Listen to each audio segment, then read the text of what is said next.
Olá, irmãos, bom dia a todos. Que a paz do Senhor seja com você, com a sua família. Nós estamos mais uma vez aqui para estudar uma lição com vocês. Eu gostaria, antes da lição, falar uma coisinha aqui. Nós, pastores e líderes da igreja, estamos trabalhando, mesmo nesse tempo de separação, de distanciamento, onde não estamos tendo os cultos na igreja aqui normalmente, a gente está orando, a gente está intercedendo, os pastores trazendo pregações edificantes no domingo à noite, temos a live de oração na quarta-feira, onde vocês têm participado, tem sido uma bênção, e temos uma escola dominical, todos os domingos às 10 horas, só que eu tenho sentido assim que tem poucas pessoas participando. Eu gostaria de convidá-la a estar participando, é um ensino que a igreja está prestando para os irmãos. A gente está sempre buscando temas importantes para o nosso crescimento espiritual e gostaria que você participasse também e convidasse outros a participarem desses estudos da Palavra de Deus, que são temáticos e são uma bênção para as nossas vidas. Esses dias, hoje, por exemplo, vou começar uma série de lições sobre o fruto do Espírito. E eu gostaria já de ler o texto base da nossa lição, das nossas próximas lições, no livro de Gálatas, capítulo 5, a partir do verso 22, que diz o seguinte: Mas o fruto do Espírito é amor, bondade, fidelidade, mansidão, domínio próprio. Contra essas coisas não há lei. E os que são de Cristo Jesus crucificaram a carne com as suas paixões e concupiscência. Se vivemos no Espírito, andemos também no Espírito. Não nos deixemos possuir de vanglória, provocando uns aos outros e tendo inveja uns dos outros. Primeiramente, eu queria lembrar para os irmãos que é o fruto do Espírito. Muitas pessoas falam assim, os frutos do Espírito, e cita, são nove citações, mas é o fruto. O fruto é um só, é o fruto do Espírito Santo que Deus exerce em nossas vidas e através de nós para a edificação da igreja. E eu gosto de fazer comparação como se fosse uma mexerica, por exemplo. É uma fruta só com vários gomos, e cada gomo separa, porém vive interligado entre si. O fruto do Espírito é como se fosse uma mexerica, que todos os gomos são parte de um mesmo fruto. E por que se chama fruto do Espírito? Chama fruto do Espírito porque não pode ser produzido por nós mesmos, mas somente pela atuação do Espírito Santo de Deus. Ninguém é bom por si só, ninguém é longânimo por si só, ninguém tem amor por si só. Essas coisas vêm de Deus. Quando Deus opera na nossa vida uma transformação, Ele traz essa mudança em nossa vida e o Espírito de Deus produz em nós o fruto do Espírito. E a Bíblia diz lá em Coríntios 12, 1 Coríntios 12, verso 7, que o Espírito é que dá a capacitação a cada um para aquilo que for útil, para aquilo que for proveitoso. Ou seja, você não tem um dom para você usar como quiser, mas o Espírito de Deus usa você quando Ele quer, do jeito que Ele quer, quando você está à disposição do Espírito Santo. Aí Ele faz uso da sua vida para a glória do Pai. Tudo que é feito em nós e através de nós, pelo Espírito Santo, é para a glória do Pai. Então, somente para a glória dEle. Mas o que eu gostaria de lembrar que, sendo 9, o fruto do Espírito dividido em 9 partes, eu quero estudar cada parte de uma vez. Os nossos estudos sempre na faixa de 30 minutos, não passando disso. Então hoje eu gostaria de começar com o fruto chamado domínio próprio, que em algumas traduções chama temperança. Na minha tradução aqui chama domínio próprio. E o que é domínio próprio? A expressão vem do grego encratera e significa temperança, moderação ou autocontrole sobre os nossos próprios desejos e paixões. Quantos de nós já tivemos problemas por não ter autocontrole? Quantas vezes dissemos alguma palavra que não deveria ser dita e ofendemos alguém e tivemos que consertar depois? Ou às vezes até dissemos palavras que deveriam ser ditas, mas fora do tempo.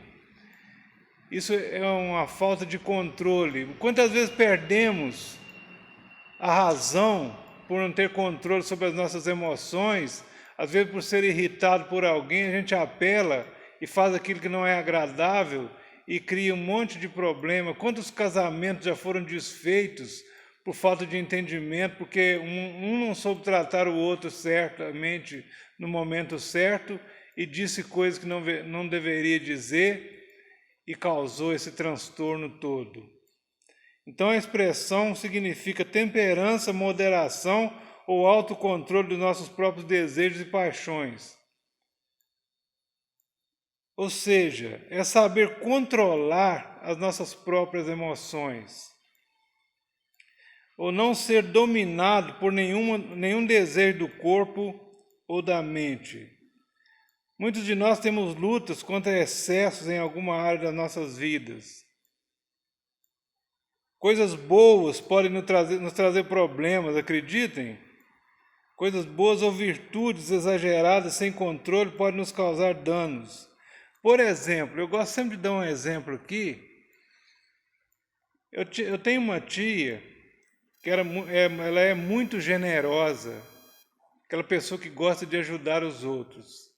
Mas certa feita, o meu tio começou a reclamar que ela sempre chegava para ele antes do dia de fazer a compra dos mantimentos do mês, dizia os mantimentos acabaram. Ele falou assim, mas não é possível, eu comprei para o mês todo. Aí, quando ele foi descobrir, ela estava dando mantimento para os outros. Todo mundo que pedia na porta, ela dava um pacote de arroz, um pacote de feijão, um pacote de açúcar, e ia distribuindo a sua compra com as pessoas que pediam. Não estou falando que não devemos dar nada a ninguém. Nós temos que ser generosos, sim, temos que ajudar as pessoas que nos pedem. A Bíblia diz que a gente deve dar a todo mundo que pede. Porém, tudo com controle, porque senão a gente passa aperto. Então, esse problema foi corrigido e eles passaram a ter reserva para aquelas pessoas que pedem. Você, quando vai fazer a sua compra, você gosta de ser generoso, traz alguma coisa para mais, traz um pacote de arroz, um pacote de feijão, de macarrão. Assim, isso aqui é para dar a alguma pessoa que me pedir na porta. Então, você pode ser generoso, mas com autocontrole da sua vontade de ajudar as pessoas. O domínio próprio diz respeito ao que comemos, por exemplo. A Bíblia deixa claro que glutonaria é pecado. Glutonaria é comer demais. Eu estive pensando há algum tempo sobre comer em restaurante, o tal do rodízio de carne. Eu não participo mais de rodízio de carne. A gente come, dizem que a gente come mais ou menos num churrasco 300 gramas de carne. Mas quando chega no rodízio, a gente pensa assim, porque eu estou pagando, eu tenho que comer muito. E chega a exagero às vezes. Eu vi uma pessoa passando mal um dia no rodízio de caldo, e eu falei assim, por que você comeu muito? Eu falei assim, eu comi 8 potes de caldo. Eu falei assim, mas por quê? Eu falei assim, porque eu estou pagando, eu tenho que aproveitar porque eu estou pagando. Então as pessoas pensam assim, mas come para mais, come 1 quilo de carne de uma vez só, e pode até fazer mal para a sua saúde. Isso chama glutonaria. Isso é falta de controle na hora de comer. Tem a ver com o que bebemos. Com a nossa vida, até os exageros sexuais têm a ver com essa falta de controle. Quantos problemas tem causado entre casais por causa da falta de controle? E principalmente, meus irmãos, no que falamos, Há um ditado assim que nós nos tornamos escravos daquilo que falamos e senhores daquilo que nós não falamos. Quando você solta uma palavra no ar, você às vezes prejudica alguém, maltrata alguém, fala com a pessoa errada e causa grandes problemas por falta de controle. E terminando essa parte, o descontrole na vida financeira. Cuidado com o seu cartão de crédito. Aí a pessoa fala assim, vou comprar, não tenho dinheiro, mas eu compro no cartão de crédito. O cartão de crédito vence o boleto e tem que pagar. E se você não paga tudo de uma vez, o juro vem em cima e a coisa vai virando uma bola de neve e o descontrole na hora de comprar te leva a ter problemas com o seu cartão de crédito, com as suas dívidas. Eu gostaria de ler Tiago, livro de Tiago, capítulo 3, versos de 2 a 5.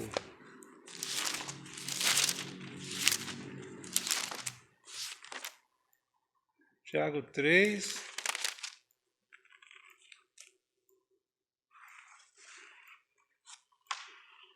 Vou começar do verso 1, que diz assim: Meus irmãos, não vos torneis muito de vós mestres, sabendo que havemos de receber maior juízo, porque todos tropeçamos em muitas coisas. Se alguém não tropeça no falar, é perfeito, capaz de refrear também todo o corpo. Ora, se pomos freio na boca de cavalos para nos obedecerem, também lhes dirigimos o corpo inteiro. Observai igualmente os navios, que sendo tão grandes e batidos de rijos ventos, por um pequeníssimo leme, são dirigidos para onde queira o impulso do timoneiro. E aqui no verso 5 fala da língua. Assim também a língua, pequeno órgão, se gaba de grandes coisas. Vede como uma fagulha põe em brasa tão grande selva. Ora, a língua é fogo, é mundo de iniquidade. A língua está situada entre os menores membros do nosso corpo e contamina o corpo inteiro, não só põe em chamas toda a carreira da existência humana, como também é posta ela mesma em chamas pelo inferno.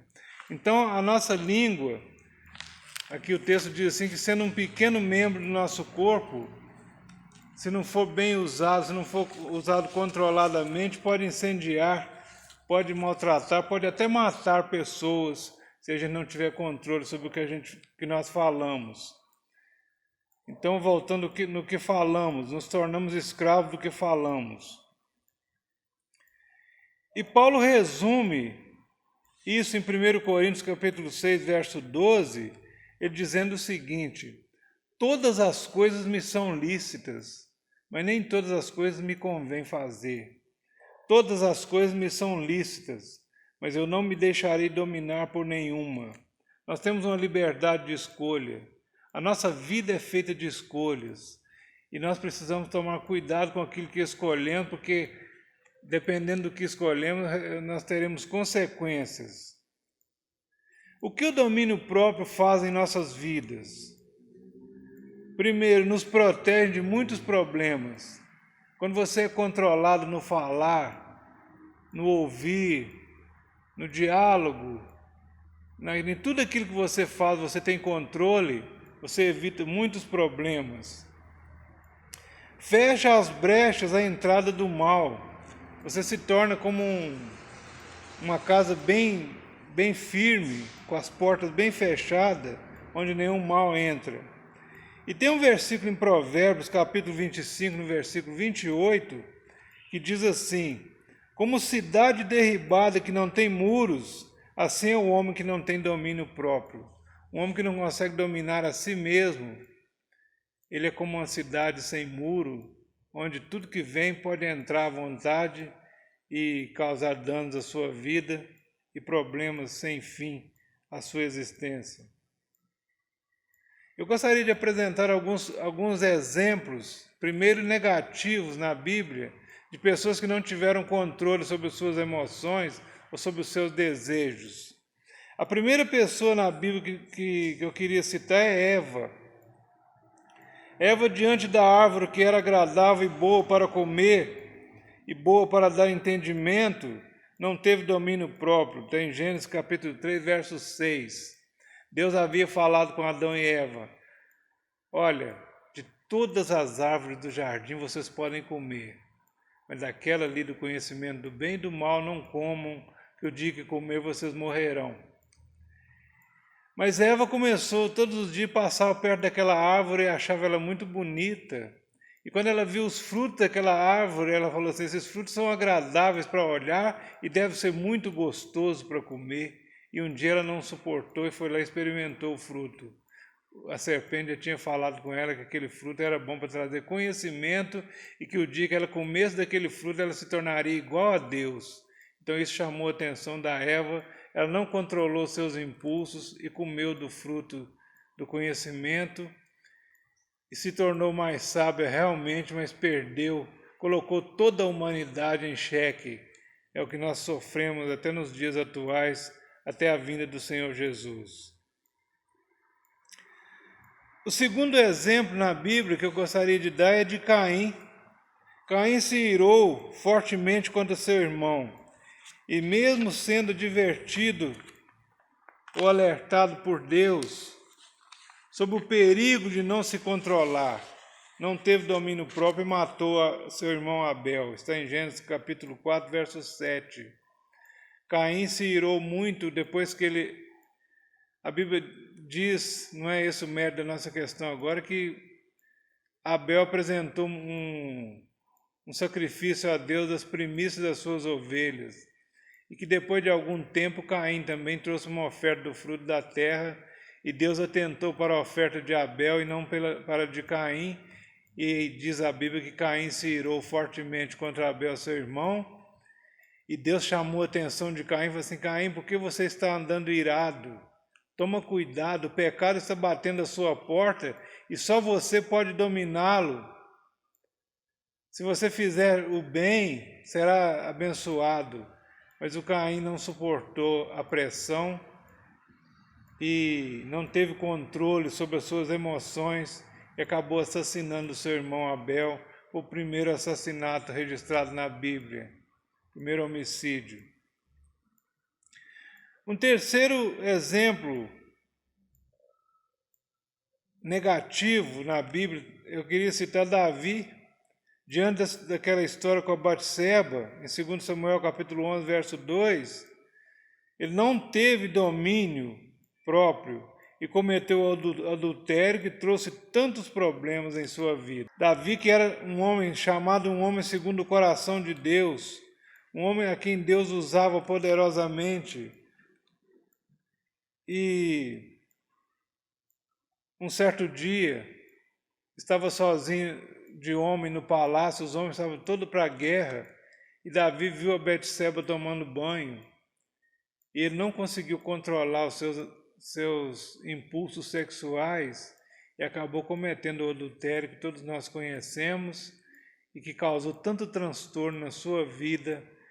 Ele sofreu tanto até consertar as coisas e muitas sequelas ficaram para sempre na sua vida, porque por um momento não teve domínio próprio, não conseguiu dominar o seu desejo. Salomão não resistiu às mulheres e à riqueza. 1 Reis, capítulo 11, conta a história de Salomão. Salomão, quando assumiu o reinado de Israel, depois da morte de Davi, certo dia Deus apareceu a Salomão e falou assim: me pede o que você quiser. Salomão falou assim: eu quero sabedoria para dirigir esse grande povo do Senhor. E Deus falou assim: você pediu bem, você não pediu a morte dos seus inimigos, não pediu riqueza, porém eu vou te dar a sabedoria que você pediu, e além disso vou te dar muita riqueza, você será o homem mais rico da terra. E verdadeiramente Salomão foi o rei mais próspero daquela época. Porém Salomão não dominou os seus instintos e começou a casar com mulheres estranhas de outros reinos, fazendo aliança com outros reis, e tinha muitas mulheres.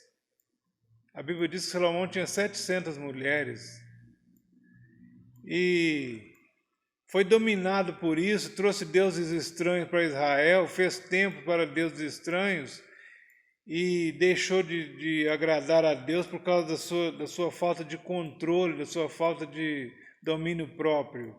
Se perdeu.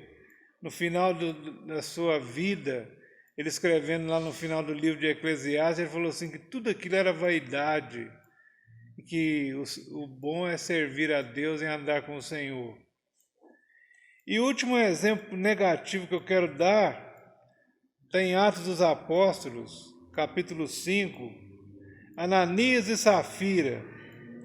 Naquela época a igreja estava no começo, e a Bíblia diz assim que muitos estavam vendendo as suas propriedades, trazendo dinheiro para os apóstolos, para dividir entre os necessitados, e todos tinham tudo em comum, ninguém tinha necessidade de coisa alguma.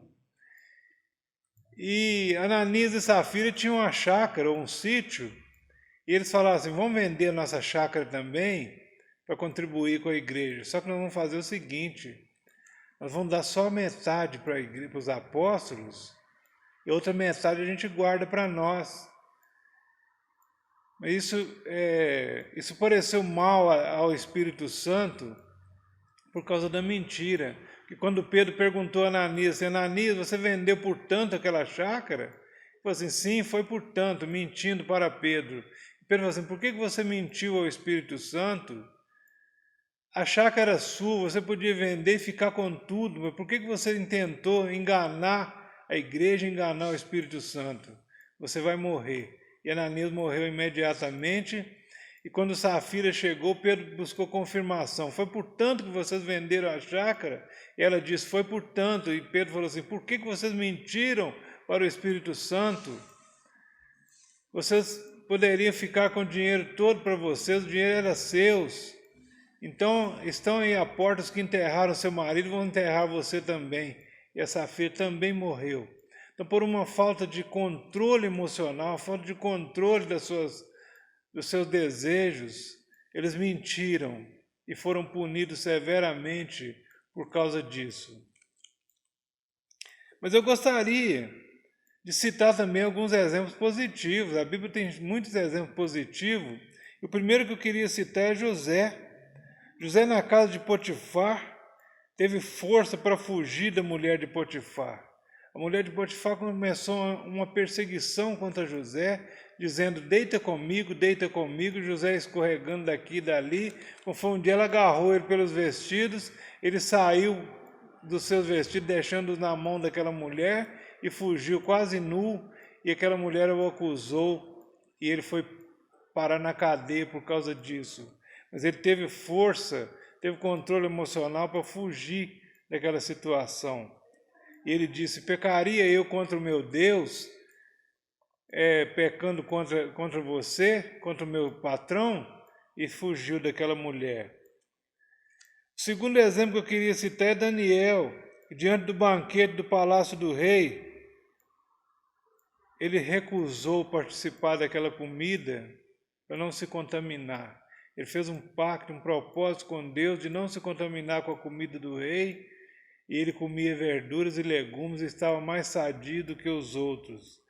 Ou seja, domínio próprio, saber o que é certo, o que é errado e escolher aquilo que é certo.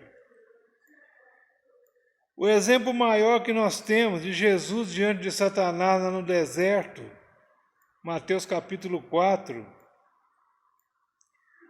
Jesus veio para conquistar o reino dos céus. E o diabo chegou para ele e falou assim, se você... Foi 3 tentações. A primeira falou assim, você está com fome, manda esses pães, essas pedras transformarem em pães, né? E Jesus disse, nem só de pão viverá o homem, mas de toda palavra que sai da boca de Deus. Segundo, ele levou ele no pináculo do templo e disse assim, pula daqui abaixo, que está escrito que Deus colocará os anjos no seu caminho para você não tropeçar em alguma pedra. E Jesus disse, não tentarás o Senhor teu Deus, está escrito. E por fim ele disse assim, você veio conquistar um reino, né? Todo esse reino que você está vendo é meu, e eu te dou ele de graça, simplesmente se você prostrar e me adorar. E Jesus disse: vai-te, Satanás, porque está escrito: ao Senhor teu Deus adorarás e só a Ele prestarás culto. E o diabo se ausentou de Jesus. Então Jesus venceu pela palavra, por causa da sua força, do seu controle, do seu domínio próprio. E por fim, Paulo, se comparando a um atleta, ele disse: esmurro o meu corpo, reduzo o meu corpo à servidão, para que pregando aos outros eu mesmo não venha a ser desqualificado. 2 Coríntios capítulo 9, a partir do verso 25. Ou seja, Paulo tinha um exercício espiritual na sua vida, para que não fosse reprovado naquilo que ele pregava, para ser sempre um exemplo de vida para aqueles que o ouviam. Mas como obter esse domínio próprio, essa temperança, esse controle? Primeiro, estar em Cristo. Outro dia eu apresentei uma lição aqui sobre estar em Cristo. E eu sempre cito 2 Coríntios capítulo 5, 17, que diz que é assim que se alguém está em Cristo, é nova criatura, as coisas velhas passaram e eis que tudo se fez novo. Então estar em Cristo é o primeiro ponto para se obter esse domínio próprio, ser controlado pelo Espírito de Deus. Segundo, sabemos que o fruto é do Espírito e nós não o podemos produzir por nós mesmos. Quem produz esse fruto em nós é o Espírito Santo. E lembrar sempre que enquanto estamos na carne, somos insaciáveis. O homem, em seus desejos, ele é insaciável, ele sempre quer mais e mais, e às vezes ele perde o controle das suas próprias ideias e faz aquilo que não agrada ao Senhor. Quarto, devemos ser submissos a Deus como barro na mão do oleiro. Eu cito aqui Jeremias capítulo 18, a partir do versículo 3, quando Deus falou com Jeremias assim: desce lá na casa do oleiro, que eu tenho uma coisa para te mostrar. E quando ele desceu na casa do oleiro, ele viu o oleiro trabalhando sobre as rodas com o barro, e quando o vaso saía torto, ele amassava de novo aquele barro e começava um novo vaso. Assim nós devemos ser na mão de Deus, ser maleáveis, ser flexíveis, ser um vaso em construção, um barro mole, que Deus possa moldar a nossa vida de acordo com a sua vontade e nos fazer um vaso para a sua glória e para a sua honra. Ponto 5. Escolher bem com quem nos relacionamos. 1 Coríntios capítulo 15 diz assim: não vos enganeis, as más conversações corrompem os bons costumes. Às vezes você é até bem intencionado, foi bem criado na palavra de Deus, mas você começa a andar com pessoas diferentes, que não servem a Deus como você, e você vai se corrompendo. A corrupção não vem de um dia por outro, vem no convívio, na convivência do dia a dia, você vai se corrompendo e perdendo a sua razão, perdendo o seu domínio próprio. E o último texto que eu quero ler, 1 Pedro, capítulo 1,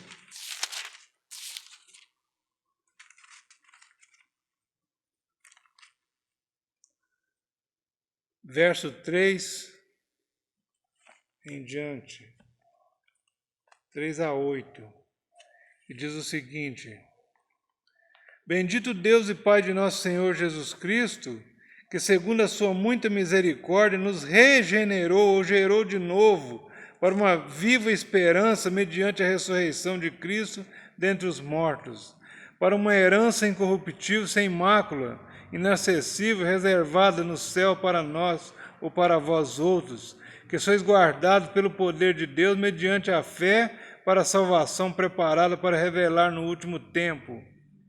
Nisso exultais, embora no presente, por breve tempo, se necessário, sejais contristados por várias provações, para que, uma vez confirmados, o valor da vossa fé, muito mais precioso do que o ouro perecível, mesmo apurado por fogo, redunde em louvor, glória e honra na revelação de Jesus Cristo, a quem não havendo visto jamais, no qual não vendo agora, mas crendo, exultai com alegria indizível e cheia de glória, Então Pedro está falando aqui do que Cristo fez por nós.